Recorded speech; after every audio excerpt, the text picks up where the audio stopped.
안녕하십니까? 스피치가 스펙을 이긴다 주제를 함께 하고 있는 공미정입니다. 3월 21일 월요일이고요. 네, 요즘 좀 밖에 다니기가 조심스럽죠?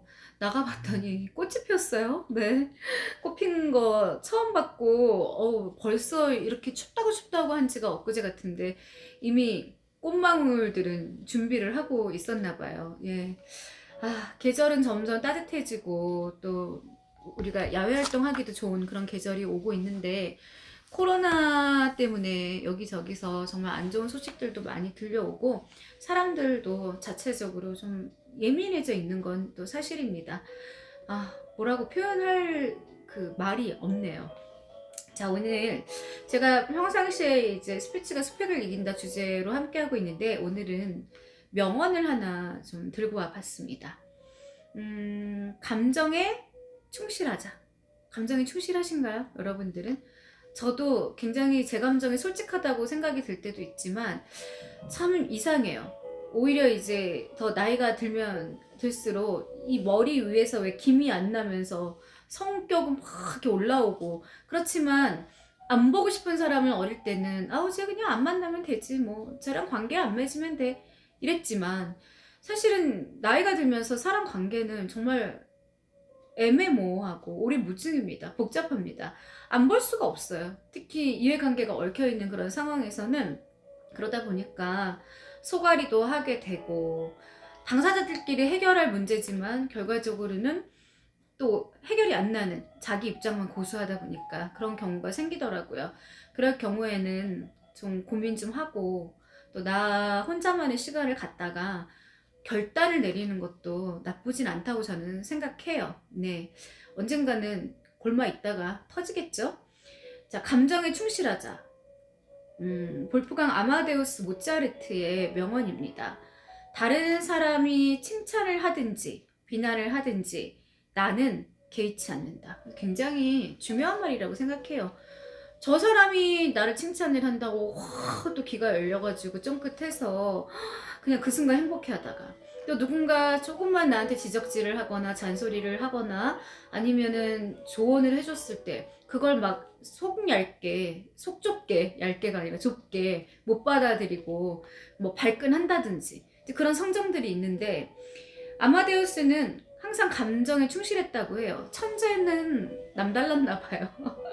네, 아마데우스 모차르트 주옥 같은 곡들을 정말 많이 남겼고 현 시대까지도 천재로 기억되는 아마데우스 이제 영화를 이제 본 적이 있었는데 거기 보면은 자기 감정에 충실하지 않는 사람 하나 나오죠. 바로 볼프강 아마데우스를 평생 이제 정말 질투하고 시샘하고 그리고 그의 재주 자체를 인정하면서도 스스로의 열등감 때문에 힘들어했던 바로 살리에르.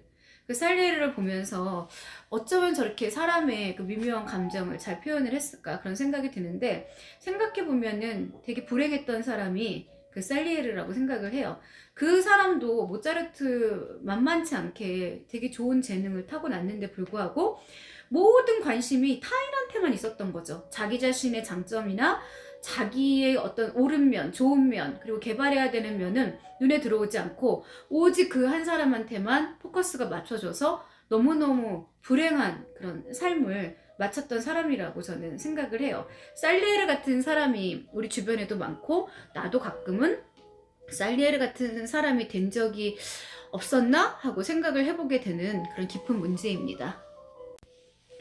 아마데우스가 이런 이야기를 했어요. 우리는 본능적으로 많은 걸 알고 있다. 사람은 우리 직감이라는 게 있잖아요. 통찰력도 있고 가끔은 이러잖아요. 나는 촉이 좋아. 진짜 촉이 좋아. 그런데 되게 화나는 때가 있어요. 저도 분명히 이 사람은 이렇게 움직일 거고 좀 약간 넓게 시야를 이제 보려고 하면서도 막상 당해요. 그럼 그렇게 화가 나더라고요. 왜 알면서 당할까? 그게 항상 숙제예요. 왜 나는 알면서도 이걸 알면서도 아니야. 이 사람만은 정직할 거야. 이 사람만은 그 내 모습이 그 사람한테 투영되길 바라는 거죠. 기대치가 있는 거예요. 그 기대 자체가 참 쓰잘데기 없는 쓸모 없는 거라는 걸 알면서도 아유 설마 사람인데 그러겠어? 남의 어떤 그런 뭐 해놓은 걸 가지고 다 금방 빨리 뺏어가고 토사구팽한다든가. 우리가 알잖아요, 그 기류라는 거를. 상대방은 그 사람한테 표현을 안 하려고 노력한다고 하지만 본능적으로 알고 있어요. 위험도 직감적으로 알고 있고. 그래서 가끔은 나 스스로한테 그래, 네가 오라, 네가 생각한 게 맞았어 하고 위로를 해주는 것도 저는 맞다고 생각합니다.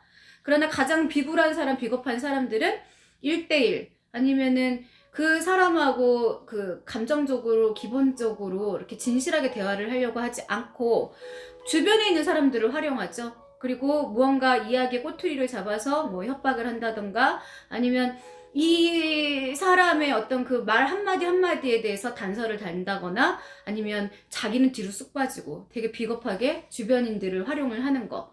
그렇지만 항상 옳은 거, 정의는 이긴다고 저는 생각합니다. 그동안 지내온 세월과 경험 덕분에 좋아하는 것과 싫어하는 것, 우리 좋아하는 거 있잖아요. 나는 뭐 예를 들어서 뭐 단 걸 좋아해. 나는 약간 신맛을 좋아해. 아니면 나는 뭐 쓴맛을 좋아해. 그 자기만의 취향이 있잖아요. 유니크한 거, 독특한 개성. 근데 그걸 좀 존중해줘야 된다고 생각해요. 바람에 흩날리는, 아니면 주유소에 있는 풍선처럼 이리 갔다가 저리 갔다가, 귀는 귀대로 얇고, 그리고 요 눈앞에 있는 자그마한 이익만 쫓고, 그건 정말 비루해 보이죠? 남 보기에도. 자, 도움이 되는 것과 도움이 되지 않는 거, 사람은 더한 것 같아요. 근데 사람을 어떻게 이 사람이 도움이 된다고 만나고 도움이 되지 않는다고 내치고 그게 사람입니까? 그거는 사람으로서 할 도리는 아니죠. 그리고 진실과 거짓을 구별할 수 있다. 자, true인지 false인지, 그죠? 진실과 거짓, 그게 가장 중요한 식별의 능력 아닐까요? 사람은 옳고 그른 걸 잘 판단을 해야 그 사람이 성장할 수 있고 승리할 수 있습니다. 자, 우리는 자신의 직관을 믿어야 된다. 나를 믿어야 된다. 물론 직관에 뭐 충실히 따른다고 해서 반드시 성공하지는 않는다. 자, 가끔 성공의 기준이 뭘까요? 돈일까요? 아니면은 뭐 명예일까요? 아니면 뭘까요? 뭐 사람 관계에서의 인기일까요? 다 부질없어요, 사실은. 그렇죠? 뭐 성공이라는 게 뭐 그냥 이렇게 평범한 사람으로 사는 게 성공하지 않은 걸까요? 오히려 평범함이 더 어려울 수도 있습니다. 그런데 사람은 정말 이 사람이 나한테 필요한 사람, 안 필요한 사람을 구별 못하는 게 그 눈앞에 이득만 쫓다 보니까, 그래서 되게 가벼워져요. 나도 물론 반성해야 돼요. 살면서 그런 일이 왜 없었겠어요. 그냥 기억하고 싶지 않은 건 기억을 안 하는 것 뿐이겠죠. 그러나 하늘이 내려다보고 있고요. 지켜보는 사람들이 있고요. 사람은요, 잘 살아야 돼요. 네. 자, 보면 실패할 수도 있다. 실패는 결국은, 고난은 어떻게 보면은 나중에는 나의 어떤 자산, 밑거름이 될 수도 있잖아요. 그러나 너무 뭐라 그러죠? 이렇게 심하게 뭔가 고통이 오거나 심하게 주변에서 압박이 들어온다면 또 그 사람은 가끔 생을 포기하는 그런 경우도 있기 때문에 결과적으로는 견딜 수 있을 만큼의 고통이 저는 제일 좋다고 생각합니다. 그러나 이러한 실수 덕분에, 그쵸? 실수 덕분에, 고난과 역경 덕분에, 그죠? 경험이 더 풍부해지고, 경험이 더 풍부해진다는 건 뭐겠어요? 우리가 살면서, 아, 이 방향을 가봤더니 나는 여기서 갔더니 좀 약간 안 좋은 꼴을 봤어. 되었어. 그리고 여기 들어가면은 분명히 뭐 죽을 수도 있어. 경험치를 아는 거잖아요. 그걸 갖다가 다시 번복해서 뭐 되풀이한다면 우리가 흔히 말하는 무슨 대가리? 닭대가리? 이런 얘기들 하잖아요. 근데 그것밖에 안 되는 거죠. 내가 벌써 나이가 들고 연륜이 생긴다는 건 어떤 그 위험에 노출이 됐을 때 그걸 지혜를 가지고 현명하게 극복할 수 있는, 그쵸? 그 노하우, 남들이 가지지 않은 그거잖아요. 네, 그걸 가져야 되는데 그것도 야비함이나 비열함을 바탕에 깔면 안 돼요. 항상 진실되고 정직하고, 최대한 내가 항상 그 팩트, 명분, 사실에 근거해서 사는 사람, 그게 맞는 거지. 뭐 야비한데 뭐 지혜가 있다? 그걸 지혜라고 칠 수가 없죠. 네. 자, 그래서 육감이 더 발달되고, 왜 이렇게 사람의 육감은 또 정확할까요? 특히 여자들, 그 남편분들이 좀 약간 이상한 행동했다 그랬을 때는 벌써 뭐 이렇게 약간 눈빛이 달라지고, 그 행동 반경, 제스처, 그리고 말투로 안다 그러죠. 그게 다 바로 그 경험과 연륜 아니겠습니까? 알면서도 모른 척 할 때가 있고, 모르면서도 아는 척을 할 때가 있고, 세상은 참 요지경이에요. 자, 그래서 육감이 더 발달되고, 그 다음에는 가장 중요한 부분이죠. 더 좋은 선택을 할 수 있다. 그래서 우리가 어렸을 때는 멋모르고 순수할 때는 얘도 좋고 얘도 좋고, 얘는 뭐 어떤 면이 좋아, 얘는 뭐 나하고 잘 놀아줘, 아니면 뭐 그럴 수 있어요. 그렇죠. 그런데 나이가 들어서는 어떻죠? 친구를 잘 못 만나요. 친구 사귀기가 더 힘들어져요. 그래서 어렸을 때 그 만났던 그 길어진 인연에 대해서 더 소중하게 생각하는 거예요. 벌써 머리가 커서 만난 사람 같은 경우에는 이 사람이 나한테 뭔가 뭐 득이 될까, 아니면 독이 될까, 아니면은 뭐 해가 될까, 뭐 이윤이 생길까 하고 머리를 굴려요. 그만큼 순수하지 못하다는 건데, 순수하지 못하는 걸 뭐라 그러는 게 아니에요. 최소한 사람은요, 정말 지적으로, 아니면 똑똑한 사람들은요, 서로 상대방의 약점이나 아니면 상대방을 그 불쾌하게 하는 그런 것들을 건드리지 않아요. 그런데 나이가 들어간다는 거는 결국은 지혜도 풍부해지지만 이 머리 자체도 굳어버리기 때문에 남의 생각을 결코 집어넣지 않으려고 해요. 그래서 제가 이제 항상 남을 가르치는 직업이다 보니까 저도 제 생각을 넣어야 되잖아요. 강연 같은 경우에는 그 순간 봤던 그 분이 진짜 조물주 같고 하느님 같고, 딱 만났을 때 뭔가 나의 아픈 면을 탁 건드려 주니까 그 상황에서는 한두 시간 안에는 그럴 수 있구나 하고 수긍을 하지만, 내가 만약에 그런 연자가 아니고 그냥 똑같이 만나는 사이에서 약간 해이해졌거나 풀어졌을 때는, 인간은 누구나 다 내 생각이 옳다고 생각을 하고 이 사람 자체에 대해서 신비감이 떨어지다 보니까 만만하게 여기는 경우가 있어요. 자, 그래서 제가 학생들한테도 항상 얘기해요.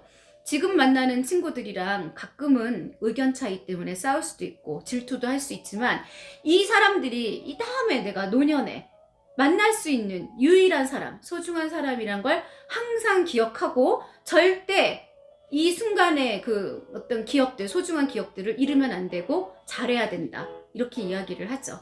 그래서 오늘 그 천재 작곡가 볼프강 아마데우스 모차르트의 그 명언을 함께 나눴는데요. 본능적으로 많은 걸 알고 있기 때문에 지금 뭔가 되게 헷갈리시는 분들 계시다면요, 스스로한테 한번, 나한테 질문을 한번 던져보세요. 너 지금 잘하고 있니? 너가 만나는 사람이 옳으니? 그래서 어떤 결정이 내려졌을 때는 그때는 직진하시는 거예요. 그러나 그 전에 섣불리 움직였다가는 낭패를 볼 수도 있으니 항상 현명하게 삶을 꾸려가야겠죠. 자, 오늘은 여기까지 명언으로 함께 했습니다. 감사합니다.